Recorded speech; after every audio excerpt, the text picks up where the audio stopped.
Waa saaxiibkayga ugu fiican maxaa lagu dhahaa af Ingiriisi?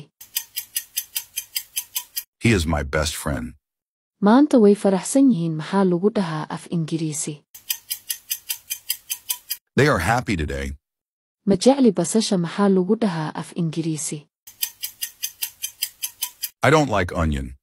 Haddaa saddexda ugu horeysa saxday like saar muuqaalka. Maanta aad baan mashquul u ahay maxaa lagu dhahaa af Ingiriisi?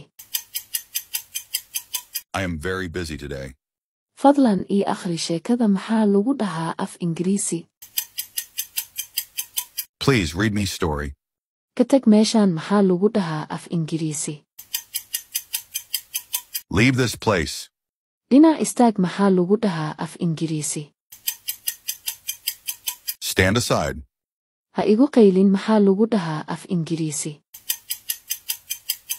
Don't shout at me.